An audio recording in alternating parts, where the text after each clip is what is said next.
In Florence, the so-called apprenticeship was closer to slavery. Students cleaned floors, ground toxic pigments made from lead, and even had to collect animal organs for anatomy studies. If they were lucky, after 10 years of humiliation, they might finally touch a paintbrush.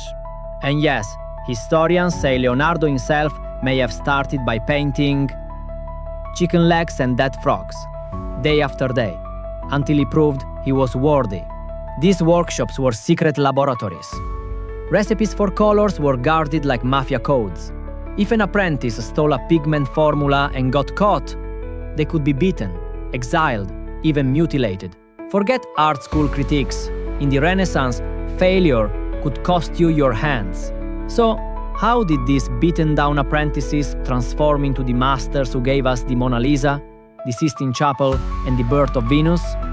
The answer might shock you. 1. The contract of servitude. In Florence, becoming an apprentice started with a legal contract. Take Domenico Ghirlandaio, one of the great Florentine masters. In 1488, a 13-year-old boy entered the studio. His name? Michelangelo Buonarroti. The contract stated Michelangelo would serve Ghirlandaio for 3 years, obeying him in all things, with his body, his soul, and his power. In return, Michelangelo would receive, get this, no salary, just food, a roof, and training. Yes, the boy who painted the Sistine Chapel started as unpaid labor. Would you sign away your child like that? 2. Daily life. The poison workshop. Apprentices were the workhorses. Grind pigments, wash brushes, mix glue. Leonardo da Vinci, when he was in the Verrocchio's workshop, likely spent weeks just pounding minerals. And some of those pigments, deadly.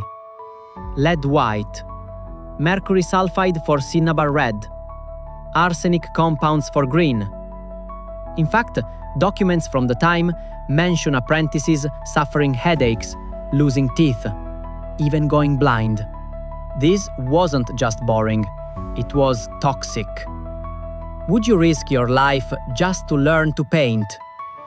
3. Secret knowledge equals power. In a Renaissance workshop, recipes for pigments were guarded like mafia codes.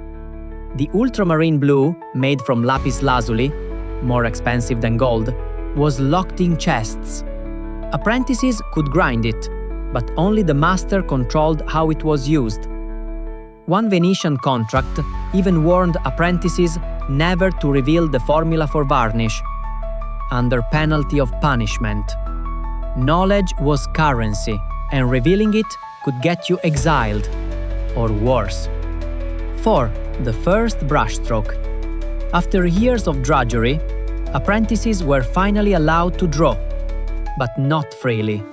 They copied hands, feet, drapery, over and over. Leonardo's early notebooks show frogs, cats, curls of hair, anatomical studies. He wasn't sketching Madonnas yet. He was dissecting frogs and drawing their legs. That's how he learned muscle and motion. Michelangelo? According to his biographers, he went to Santo Spirito Hospital as a teen, secretly dissecting corpses to study anatomy. Imagine being 15, holding a scalpel over a cadaver at midnight. Art wasn't pretty. It was obsession mixed with blood. Still think the Renaissance was all angels and gold frames? 5. When the apprentice surpasses the master. There's a legendary story about Leonardo da Vinci. As a teen, he painted an angel in his master Verrocchio's painting The Baptism of Christ. The angel was so luminous, so alive, that when Verrocchio saw 6. Graduation. Freedom or doom. After years of servitude, the apprentice might graduate.